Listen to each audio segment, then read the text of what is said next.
ప్రధానమంత్రి నరేంద్ర మోడీ గారు స్వయంగా హైదరాబాద్లో ప్రజలు త్యాగాలకు సిద్ధం కండి, అలానే దేశం చాలా క్లిష్ట పరిస్థితిలో ఉన్నది అని స్పష్టంగా చెప్పారు. దేనికి చెప్పారు?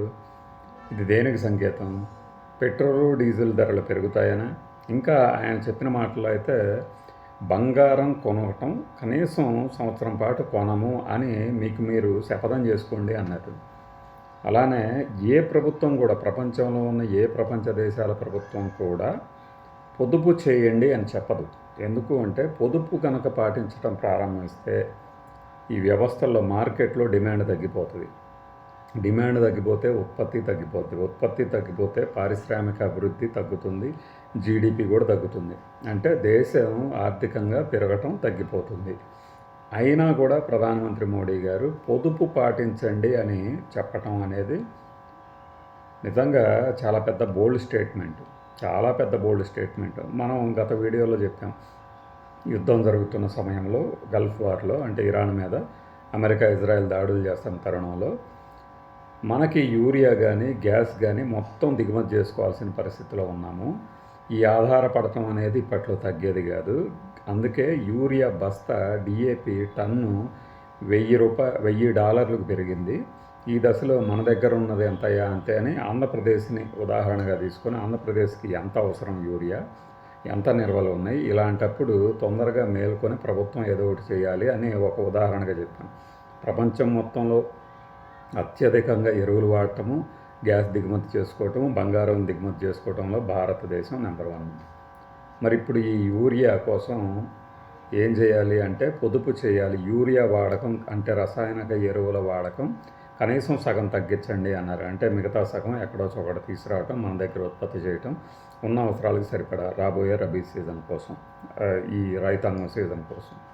ఇది యూరియా విషయం. అయితే బంగారం అత్యధికంగా దిగుమతి చేసుకునేది మనమే. బంగారం ఈ రోజున మగాళ్ళందరూ సంబరపడవచ్చు, మోడీ గారు చెప్పారు కాబట్టి మేము కూడా బంగారం వాయిదా వేస్తున్నాం అని ఇంట్లో. కానీ అదొక మనకు ఒక సెంటిమెంటు.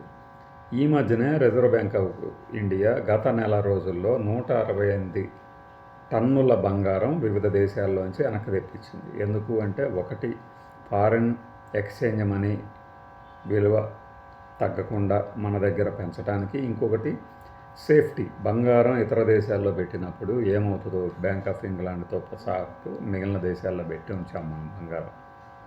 ఇది విలువ పెరుగుతూనే ఉంది. అయినా కూడా సేఫ్టీ కన్సర్న్, మిగిలిన దేశాలతో యుద్ధాలు అవి ఇవి జరుగుతున్నప్పుడు ఇతర దేశాల్లో ఎందుకు ఉంచాలి మన బంగారం అన్న ఒకటి.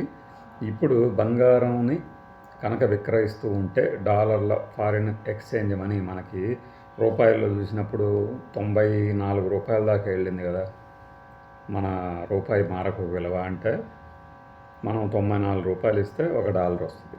అదే ఒకప్పుడు $60 ఇస్తే వచ్చేది, ఒకప్పుడు $30 ఇస్తే వచ్చేది.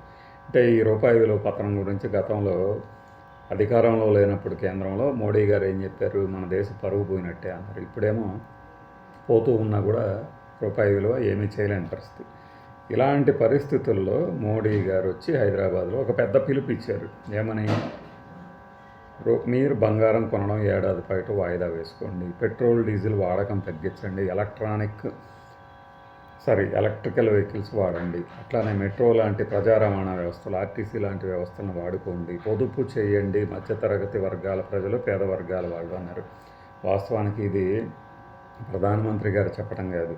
రేట్లు విపరీతంగా ఉంటే ఎవరికి వాళ్ళే పొదుపు చేస్తారు. పెట్రోల్ డీజిల్ బండ్లు ఉన్న వాళ్ళు వాడతారు, లేని వాళ్ళు వాడరు. ఎలక్ట్రిక్ వాహనాలు కొత్తగా కొనాలన్నా భారమే, ఎందుకంటే ఎక్కువ రేట్లు ఉన్నాయి కాబట్టి. బట్ వాహనాలు వాడక తప్పని పరిస్థితుల్లో ఉన్నవాళ్ళు దీనికి జోలికి వెళ్ళాల్సిందే. ఇదంతా ఎందుకు వస్తుంది అంటే, ఇరాన్ మీద అమెరికా ఇజ్రాయెల్ చేసిన వారితో మనం చాలాసార్లు చెప్పుకున్నాం. ఒకటి, సరఫరా ఆగిపోయింది. రెండవది, ఉత్పత్తి కూడా తగ్గిపోయింది. సో హర్మూజ్ జలసంధి మార్గం ద్వారా నిజంగా కూడా ఈ సరఫరా సక్రమంగా సాగాలంటే యుద్ధం ఆగాలి. యుద్ధం ఆగినా కూడా ఈ సరఫరా సాఫీగా సాగాలన్నా కూడా కనీసం 6 నెలలు పడుతుంది అంటున్నారు. ఈ కోణంలో చూసినప్పుడు మన దగ్గర ఉన్న నిల్వలు కానీ దిగుమతి కానీ కష్టంగా మారింది. అందుకే ఈ పిలుపు ఇప్పుడు ఇచ్చారు. ఇప్పుడు ఎందుకు 2 నెలలు అంటే గల్ఫ్ వార్ బిగిన్ అయింది February 28 అయితే, May 10 ఎందుకు మోడీ గారు ఇలాంటి ప్రకటన చేశారంటే, ఖచ్చితంగా ఇందులో రాజకీయం ఉంది. అసెంబ్లీ ఎలక్షన్స్ ముగిసే దాకా ఆగి వెంటనే ఒక కమర్షియల్ గ్యాస్ సిలిండర్ రేటు పెంచేశారు విపరీతంగా. 994 రూపాయలు పెంచారు. ఈ మధ్యలో విడతల వారీగా పెంచారు. ఇప్పుడు పెట్రోలు ఫ్యూయల్ని తగ్గించుకోమని చెప్తున్నారు వాడకం. దేనికి అంటే ఇక రిజల్ట్స్ కూడా లేవు, ఇప్పట్లో ఎన్నికలు లేవు. ఫైన్, ఒకవేళ వీళ్ళు పెంచాలనుకుంటే ఎప్పుడైనా పెంచేవాళ్లే, కానీ వాళ్ళు ఒక బ్యాక్గ్రౌండ్ సెట్ చేసుకొని ఉంచారు కాబట్టి దాన్ని డిస్టర్బ్ చేయకుండా ఉండటానికి ఈ పెంపు అనేది లేదు. ఇప్పుడు త్యాగాలకు సిద్ధం కమ్మంటున్నారు. ఏ రకమైన త్యాగము? ఒకటి బంగారము, విదేశీ టూర్లు అంటే ఫారిన్ టూర్లు తగ్గించుకోండి అన్నారు. ఫైన్, నష్టం ఏం లేదు. డబ్బున్నోడే అవుతాడు, లేదంటే బాగుంటుంటాడు. అలానే బంగారం, నిజంగానే గోల్డ్ 1,50,000 దాటి ట్రేడ్ అవుతుంది తులం బంగారం. ఎవరు కొంటున్నారు ఇప్పుడు? అంత అత్యవసరం ఉన్న వాళ్ళు పెళ్ళిళ్ళ కోసం, డబ్బు బాగా ఉండి ఇంకా పెరుగుతుంది అనుకునే వాళ్ళు తప్పితే ఎవరు కొనట్లేదు. ఇక మిగిలింది పెట్రోలు, డీజిలు. ఇవి రోజువారీ మన జీవన విధానంలో ఒక నిత్యావసరాలు. వీటిని తగ్గించుకోవటం అంటే బైక్ ఉన్నవాడు పెట్రోల్ రేటు పెరుగుతుంది కాబట్టి బస్సులోనో, ట్రైన్లోనో, అదే మెట్రోలోనో ఎందులోనో వెళ్తాడు.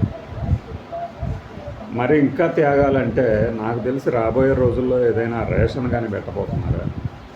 దేనికైనా వాడకానికి, గ్యాస్కి కానీ పెట్రోలు డీజిల్కి కానీ రేషన్ పెడితే అది పెద్ద దెబ్బే అవుతుంది. క్యూ లైన్లు భారీగా కనపడతాయి మనకి. అయితే ఫైన్, మనం ఎంత ఆగ్రహించుకున్నా, ఎంత గొంతు దించుకున్నా కూడా ప్రభుత్వాలు నిర్ణయాలు తీసుకుంటే మనము ఫాలో అవ్వాలి తప్పితే వేరే మార్గమే లేదు. మహా అయితే రోడ్డు మీదకి వచ్చి అరుస్తాం, కేకలు పెడతాం, ధర్నాలు చేస్తాం. ఇప్పుడు ఆ పరిస్థితి కూడా లేదు. ఎందుకు లేదు అంటే తెలుసు మనకి. ప్రతి వారిలో కూడా అలవాటైపోయింది ఒక నిస్తేజానికి.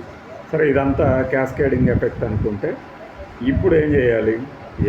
ఆయన చెప్పినట్టు పొదుపు మంత్రం. ఇప్పుడు ఆన్లైన్ వర్క్కి, వర్క్ ఫ్రమ్ హోమ్కి అలవాటు పడండి మళ్ళీ అంటున్నారు అంటే, ఒక రకంగా కరోనా నాటి ఐక్యత కావాలి జనంలో అంటున్నారంటే సిచ్యువేషన్ ఎంత వరస్ట్గా ఉంది. నిన్న మొన్న 2-3 స్టోరీలు వదిలేరు. ముందు పెట్రోల్ కంపెనీలకి ఎంత నష్టం వస్తుందో తెలుసా అని, అంటే వాటి మీద సింపతి పెంచే ప్రయత్నం. మరొక వైపు అంతకుముందు పెట్రోల్ రేటు 30 రూపాయలకు పడిపోయినప్పుడు కరోనా టైంలో వాళ్ళు ఏమైనా మనకి తగ్గించారా?